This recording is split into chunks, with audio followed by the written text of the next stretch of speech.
ஏன் பாரதியாருக்கு தெரியவில்லை என்று உணர வேண்டும். தொல்காப்பியம் என்பது 3-4 ஆண்டுகளுக்கு முன்பு தோன்றியது. அதுவரை அது வாய்மொழியாக பிறருக்கு கற்பித்துக் கொண்டிருந்தது, இல்லாமல் இல்லை. ஏட்டுச்சுவடிகளையும் கூட எங்கோ ஒன்று இருக்க. இப்போ கேட்பாங்க, அதெல்லாம் அதுக்கு முன்னால் யார் செஞ்சாங்க? ஒரு 1000 ஆண்டுகள் கழித்து பின்பு இந்த தொல்காப்பியமானது வீணாக போய்விடக்கூடாது, வாய்மொழியாகவே இருக்கக்கூடாது என்பதற்காக இளம்பூரணர் அவர்கள் உரை எழுதி அதை வெளிப்படுத்தியிருக்கிறார்கள். தொல்காப்பியம் தோன்றிய காலத்துக்கும் உரை எழுதிய காலத்துக்கும் கிட்டத்தட்ட 1500 ஆண்டுகள் இருக்கிறது. அதில் எத்தனையோ சொற்கள் மறைந்திருக்கலாம், எத்தனையோ அந்த இளம்பூரர் என்ன காதில் கேட்டாரோ அதைத்தான் எழுதி வச்சிருக்கிறார். ஆகவே அந்த நூல் என்பது தொன்மையை காக்க வந்த நூல். அந்த சமயத்தில் தான் ஆரியம் நம் நாட்டுக்குள் புகுகின்ற காலம். அந்த வடமொழியானது சமஸ்கிருதமானது தமிழ் மொழியிலே புகுந்து விடக்கூடாது என்பதற்காக வட சொற்கிழவி வட எழுத்து ஒரி அந்த எழுத்துக்களில் நீக்கி நீ எழுதி பழகுங்கிறதுக்கு தொன்மையை காக்க வந்தது. நம்மளுடைய மொழியை காக்க வந்தது, தொன்மையை காக்க வந்தது. ஆகவே தான் அந்த அடிப்படையில் தான் நாம் தொல்காப்பியத்தை உணர வேண்டும். இவர் ஏன் வல்லிங்கிறதுக்கு சில காரணங்கள் இருக்குது. தொல்காப்பியம் நீண்ட நாட்களாக வெளியே வரவே இல்லை. ஏனென்றால் அந்த நூல்களை படித்து பதிப்பித்தவர்கள் எல்லாம் ஒரு கூட்டத்தார், ஒரு சாதியினர், அவர்கள் தான் படித்து கொண்டிருந்தார்கள்.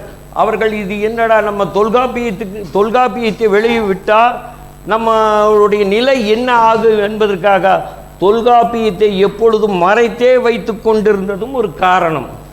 அந்த அடிப்படையிலே பாரதியாருக்கும் அந்த உணர்வு மனதிலே இருந்திருக்கிறது, தன்னுடைய ஜாதி பற்றி இருந்திருக்கிறது. அந்த எண்ணத்தில் அவர் பாரதியார் அவரை தொடாமல் விட்டிருக்கிறார், அவ்வளவுதான் சொல்ல முடியும். ஆகவே இந்த தொல்காப்பியத்தை பாரதியாருடன் ஒப்பிட்டு பேசிய ஐயா அவர்களுக்கு சிறப்பு செய்ய பொன்சிங் ஐயா அவர்களை அழைக்கிறோம். வாங்க, ஒரு படம் எடுத்துருச்சேன். இல்லைங்க, அதை எடுத்துட்டு உங்களுக்கு அனுப்பிச்சி வைக்கிறேன் நான், இல்லாட்டி அப்புறம் எடுத்துக்கலாம். வாங்க, அவர்கிட்டவே நூலிருந்து கொடுக்க மறுத்துட்டாரு. இலங்கையில் போய் வாங்கிட்டு வந்திருக்கிறோம்.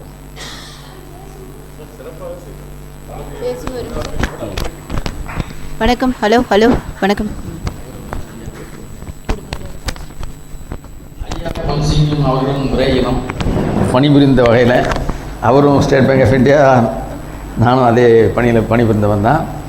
அவர் ஒரு நாவல் ஆசிரியர், நானும் ஒரு 13 புத்தகங்கள் வெளியிட்ட முறைக்கு தான் என்னை அழைச்சிருந்தார். அவருடைய நூல் திறனாய் ஒரு முறை செய்ய வேண்டியிருந்தது.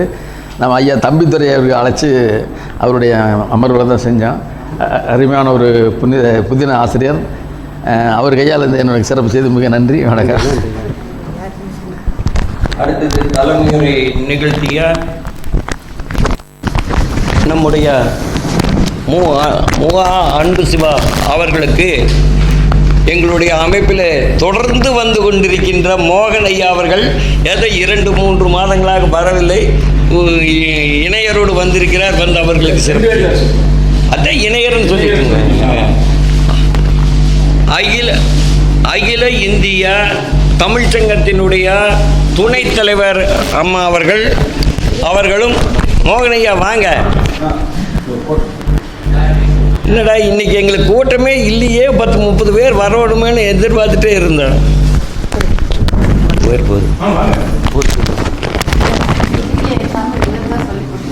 தமிழ் சொல்லி கொடுத்தாரு. நீங்கள் அவர் மாணாக்கியா? இப்படி அமைப்பு எப்படி அமைஞ்சிருக்கு பாருங்க.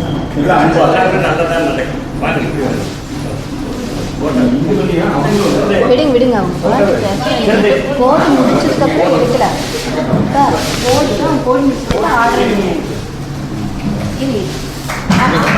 அங்கே அக்கா ஒன்று போட்டு விட்டியா? தப்ப முடியாது. ஆனால் எப்படி வேணா நான் சென்னையில் உள்ள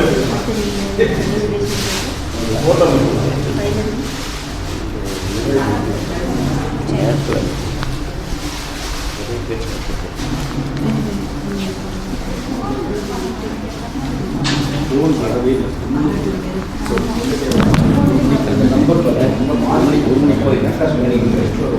ஐயா இன்னும் ஒன்றும் நிறைய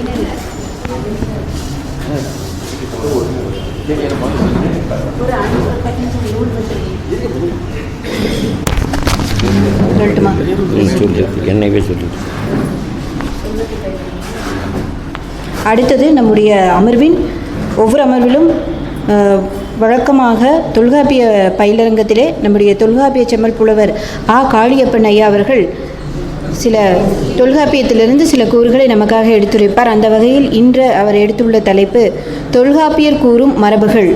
அது தொடர்பாக பயிலரங்கினை நமது தொல்காப்பிய செம்மல் தலைவர் அவர்கள் தொடங்குவார்.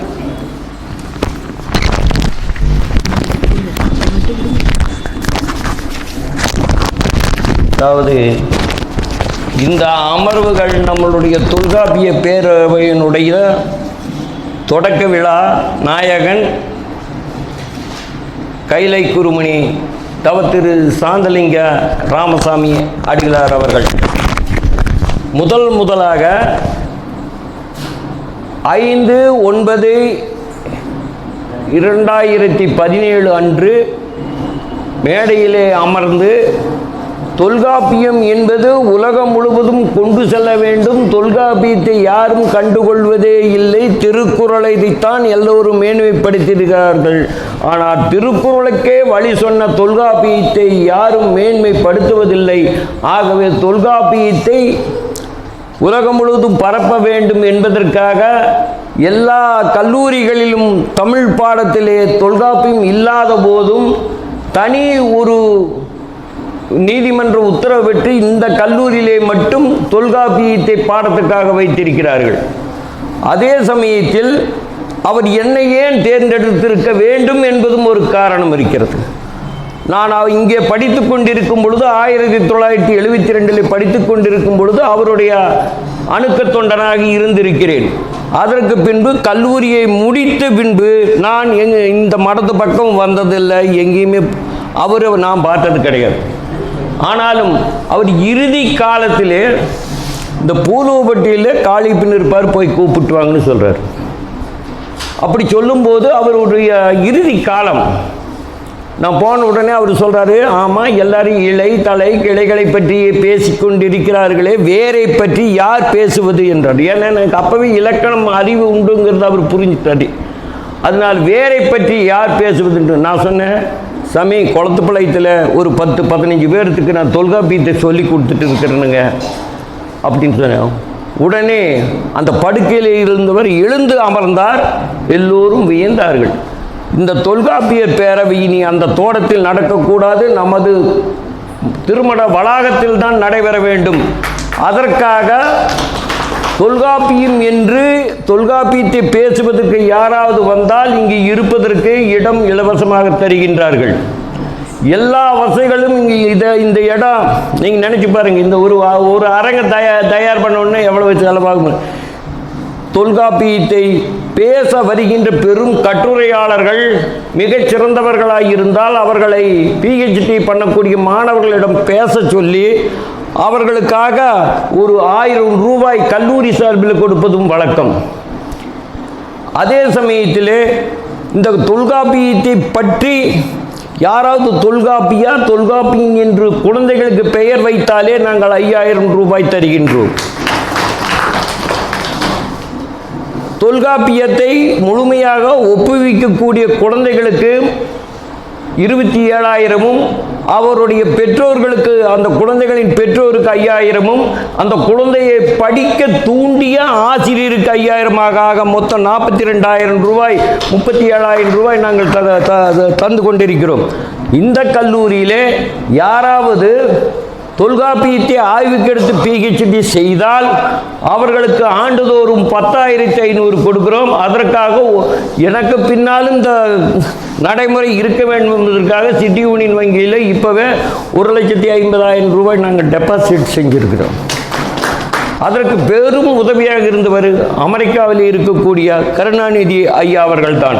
நம்மளுடைய கிளை கிட்டத்தட்ட 9 நாடுகளில் இருக்கிறது. சென்ற 19ஆம் தேதி ஆஸ்திரேலியாவிலே ஆரம்பிக்கப்பட வேண்டியது இருந்தது. ஆனால் அந்த சுந்தரேசனார் அவர்களுக்கு உடல்நிலை சரியில்லாதனால் அது நிறுத்தி வைக்கப்பட்டிருக்கிறது. இப்படி நாம் பேசக்கூடிய இங்கே கூட்டத்தை வைத்து கணக்கே நமக்கு கிடையாது. அன்பு சிவா அவர்கள் போன தடவை பேசும்போது 18 பேர் உட்கார்ந்துருந்தாங்க.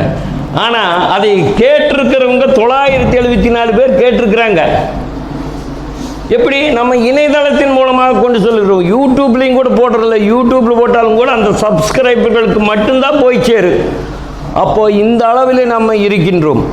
ஆகவே நான் அந்த அடிகள் தொடங்கிய சூத்திரத்தில் முதல் சூத்திரத்தில் இருந்து இது 90வது சூத்திரம் நூற்பா, அதை நான் ஒவ்வொரு முறையும் தவறாமல் செய்து கொண்டு இன்று தொல்காப்பியம் கூறும் மரபு, தொல்காப்பியர் கூறும் மரபு, மரபு என்றால் மறத்து போதல். ஒரு வேலையை செய்கிறோம், வேலையை செய்யும்போது மறுபடி கை மறத்து போச்சுன்னு சொல்கிறோம். அதே பழகிக்கு. அப்போ கோடி அரிச்சனை வச்சுருந்தாங்க, போட்டி ஒன்று வச்சவன் கோடி முறை சொன்னாங்க. ஏன் சொன்னாங்கன்னு சொன்னால் நாம் மறந்துட்டாலும் கூட அந்த நாக்கு திருப்பி திருப்பி சொல்லிகிட்டே இருக்கு. அதுதான் ஒரு இது. ஒரு இறைவனுடைய பேரை திருப்பி திருப்பி சொல்கிறதுக்கு நாம் மறந்துட்டாலும் கூட அது நிலை பெற்று கொண்டிருக்கும். அதற்காகத்தான் சொல்கிறேன். அது மாதிரி ஒரு செயல் நம் முன்னோர்களால் தொடங்கப்பட்ட ஒரு செயலானது தொடர்ச்சியாக நடந்து கொண்டே இருக்க வேண்டும். காலால் நடப்பது தான் மரபு, தலையால் நடப்பது பயிற்சி அல்லது அவர்களுடைய முயற்சிகள் தான். ஆகவே அந்த மரபினை காக்க வேண்டும். ஆனால் தொல்காப்பியர் இலக்கணத்தில் என்ன சொல்லியிருக்கிறார்? இவர் இலக்கணத்தில் முதல் இயலே மரபியல் தான், அதாவது நூன் மரபு. அதுக்கடுத்து இயல் மொழி மரபு, அதுக்குள்ள வெளி மரபு. இப்படி மரபுகளை பற்றி பேசிக்கொண்டிருக்கிறார். அதே சமயத்தில் பொருளதிகாரத்தில் கடைசி இயலாக மரபியல் என்ற ஒரு இயலையை வைத்து இந்த மரபு ஏன் காப்பாற்றப்பட வேண்டும்? இலக்கணப்படி மரபு என்பது நம்ம சான்றோர்கள் எந்த பொருளை எந்த சொல்லால் எப்படி சொன்னார்களோ அந்த பொருளை அந்த சொல்லால் அப்படியே சொல்வது தான் மரபு. அதில் நாம் புதுசாக ஒன்று சொல்லக்கூடாது, இடையில் பூந்துட்டு சொல்லக்கூடாது. அதில் ஒரு உரையும் கூட இருக்குது. அதாவது நண்டுக்கு மூக்கு உண்டா இல்லையா என்று ஒரு அதில் வருது தொல்காப்பியத்தில். நண்டுக்கு மூக்கு கிடையாது, இயற்கையில் கிடையாது. ஆனாலும் உரையாசிரியர்னு சொன்னார், மூலாசிரியர் சொல்லிவிட்டாரா, அதனால் நீ ஒத்துக்கொள், இருக்கிறதுன்னு சொல்லி ஏற்றுக்கோ அப்படின்னு சொல்லியிருக்கிறார். ஏன்னு கேட்டால் மரபுகள் மாறிவிடக்கூடாது. நம்ம மொழியை யாருக்கு ஒவ்வொருத்தரும் ஒவ்வொரு விதமாக பேசிக்கொண்டே இருந்தால் திரிந்து போய்விடும். அதனால் எப்படி பேசணுமோ அதை அந்த முறைப்படி இலக்கண முறைப்படி நாம் பேசிக்கொண்டு தான் இருக்க வேண்டும். உலகிலேயே இருக்கக்கூடிய மொழிகள் சிறந்த மொழிகள் 6 மொழிகள் என்று சொன்னார்கள். அந்த 6 மொழியிலே கிரேக்கு, லத்தீன், எபிரேயம், சீனம், சமஸ்கிருதம், தமிழ் என்ற 6 மொழிகளிலே இப்பொழுது இன்றும் பேசிக்கொண்டிருக்கக்கூடிய மொழி, எழுதக்கூடிய ஒரு மொழி தமிழ் மொழி தான். மற்ற மொழிகளெல்லாம் இல்லாமல் ஒழிந்ததால் சீன மொழியும் கூட அது மாண்டியா அப்படின்னு சொல்லிட்டு அது இப்போ மாறிடுச்சு. தொல்காப்பியர் இப்போ வந்தாலும் நம்ம கூட பேச முடியும். ஆனால் அது ஆங்கில நாட்டிலே முதலில் ஷேக்ஸ்பியர் காலத்தில் இருக்கக்கூடிய ஷேக்ஸ்பியர் இப்போ இருக்கக்கூடிய ஆங்கிலேயர்களுடன் பேச முடியாது. ஏன், என்ன காரணம் என்றால் நாம் மரபனை பின்பற்றுகிறோம். மரபு நிலை தெரியின் பிரிதி பிரிதாகும் என்பது சூத்திரம். நம்மளுடைய மரபு கெட்டுப்போனால் அந்த நிலைகள் கண்டபடியாக திரிந்து போயிடும். நாம் உணவு மரபு மீறி நடக்கிறோம். இத்தனை மருத்துவமனைகள் நிறைய உற்பத்தியாகி கொண்டு இருப்பதற்கு காரணம் தொல்காப்பியர் சொல்லக்கூடிய அந்த மரபு நிலையிலே அந்தந்த நிலங்களுக்கு அந்தந்த காலங்களுக்கு ஏற்ற உணவு வகைகளை உண்ணாமல் நாம் மாறி நடப்பதுதான் இந்த நோய்களுக்கெல்லாம் காரணம். அவர் எந்தெந்த நிலத்திலே இருக்கக்கூடியவர்கள் எந்தெந்த உணவை உண்ண வேண்டும் என்று பட்டியலிட்டு இருக்கிறார். அதில் இன்னொன்று என்னென்னா, கடவுளும் கூட மாறுறார். அந்தந்த நிலத்திலே ஏற்ற மக்கள் அவரவர்களுக்கு தோன்றிய முடித்து தான் இயற்கை கடவுளாக அதுக்கு ஒரு பேர் சொல்லிட்டு இருப்பாங்கங்கிறார். அதனால தொல்காப்பியர் தெய்வத்தையும் கூட ஒரு தெய்வம் என்று சொல்லவில்லை. ஒவ்வொரு நிலத்தாருக்கும் ஒவ்வொரு இனத்தாருக்கும் அவரவர்களுக்கு மனதில் தோன்றியபடி இறைவனை நினைத்துக் கொள்வார்கள். அதனால் தெய்வம் என்பதும் கூட மனிதனால் படைக்கப்பட்ட அந்த கருப்பொருளை கொண்டு போய் வச்சிருக்கிறார் தெய்வத்தை. உணவு எந்த நீரை குடிக்க வேண்டும், மலையிலே இருக்க வேண்டும் எந்த நீரை குடிக்க வேண்டும், கடலோரத்தில் இருக்க வேண்டும் எந்த நீரை குடிக்க வேண்டும் என்பதெல்லாம் அவர் சொல்லியிருக்கிறார். இப்படி அது மட்டுமல்ல, நம்மை போல் வயது முதிர்ந்தவர்கள் எல்லாம் என்ன செய்கிறதுன்னு கடைசியில் ஒரு கேள்வி. குழந்தைகள் வளர்ப்பு முறையை சொன்னார், குழந்தைகளுடைய கல்வி முறையை சொன்னார். அந்த கல்வி கற்ற ஒருவன் நாட்டை காக்க போருக்கு சென்ற நிலையை சொன்னார். அந்த போரிலும் அறத்துப்படித்தான் போர் நடக்க வேண்டும் என்று சொன்னவர். கடைசியிலே நீங்கள் வயது முதிர்ந்து விட்டீர்களே, என்ன செய்ய வேண்டும்? காமஞ்சான்ற கடைக்கோட்காலை ஏமஞ்சான்ற மக்களோடு துவன்றி அறம்புரி சுற்றமொடு கிழவனும் கிளத்தியும் சிறந்தது பயிற்றல் இறந்ததன் பயனே என்கின்றார். அதாவது நீ காமஞ்சான்ற கடவுள் இன்பத்தினுடைய எல்லை எதுவரை இருக்கிறதோ அதுவரை போய் அனுபவி. அந்த எல்லை காணும் அளவுக்கு இன்பத்தை அனுபவி. அதனால் உண்டாகக்கூடிய பேர குழந்தைகளை கட்டி தழுவி ஆனந்தப்பட வேண்டும்.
வருவோம். பேரன் மகன் நான் முடிஞ்சால் எங்கள் மருமகன் வருவோம். 4 பேர் மைக் ஆன் பண்ணி வச்சுட்டு நாங்கள் கூட்டம் நடத்துவோம்.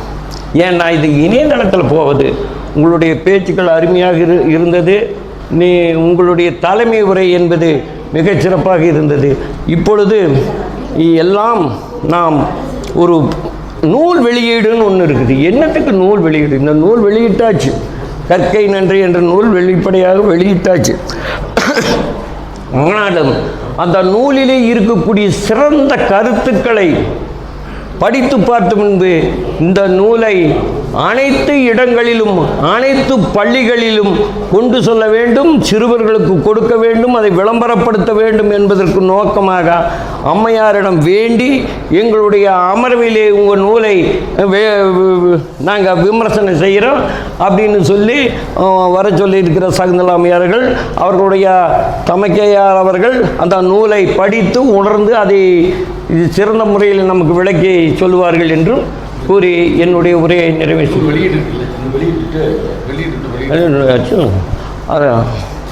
இப்பொழுது அந்த நூல்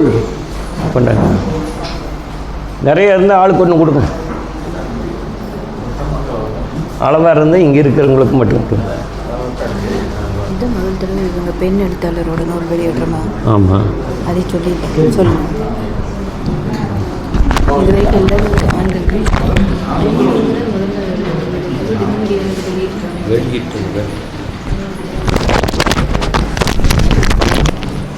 நீங்கள் நூலை மட்டும் கொண்டு வாங்க, அதெல்லாம் அப்புறம் பார்த்துக்கலாம்.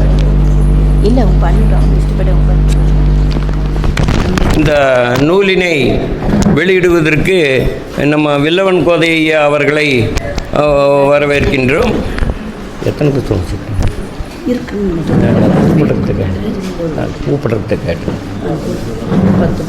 சரி சரி வாங்க. இங்கே இல்லைங்க, அப்புறம் பண்ணிக்கலாம். இங்கே இல்லை, நூல் வெளியிட்டு முன்னால் இந்த சிறப்பெல்லாம் செஞ்சுக்கலாம். வைங்க, அதை நூல் வெளியிடுங்க. எல்லாத்துக்கும் இல்லைங்க, வாங்க நில்லுங்க.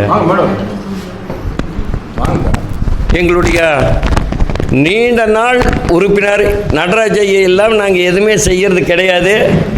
வாங்க, நீங்கள் தான் முன்னால் இருக்கணும். வாங்க விஜயலட்சுமி அம்மா, வாங்க சொட்டலிங்கம் ஐயா, வாங்க எல்லாம் வாங்க. இந்த நூல் படித்து பார்த்தீங்க இங்கே அசந்துருவீங்க. ஏன்னா நீங்கள்லாம் ஆசிரியராக தலைமை ஆசிரியர் இருந்தவங்க இப்படி எல்லாமே நாம் குழந்தைகிட்ட நடந்துருக்குறோம் அப்படின்னு. அப்பா அடித்து வளர்த்துனாராமாங்க. இந்த சகுந்தலா அம்மாவை பற்றி சொல்ல, அம்மா அப்பா அடிச்சிருக்கிறாரு, அதுவும் கூட ஏன்டா அடித்தார். ஆனால் இவர் இந்த 37 ஆண்டுகளாக ஒரு குழந்தையும் கூட அடித்ததில்லை. எந்த ஒரு ஆசிரியர் அப்போ அந்த அளவுக்கு எவ்வளவு மனப்பக்குவ நிலையில் இருந்திருப்பாங்க. தேர்வுனா என்ன, ஒரு கில்லாடி பயிலை எப்படி திருத்தணும் அப்படின்னெல்லாம் அதில் நிறைய சொல்லியிருக்கிறாங்க. ஏன்னா நான் முதல்ல சொல்லிவிட்டேன், சுவரசிங் கேட்டு போயிரு, அதுக்கு பூங்குடியம்மா சரியான முறையில் சொல்லுவாங்க. அவர்களுக்கு நான் ஒரு சிறந்த அணிந்துரை ஒன்று நான் உங்களுக்கு எழுதி அனுப்பிச்சிடுறேன். அது சரி, எல்லாருக்கும் கொடுங்க, நூல் கொடுங்க, எல்லோரும் கையில் பிடிக்கும். கீழே வச்சுட்டு மைக்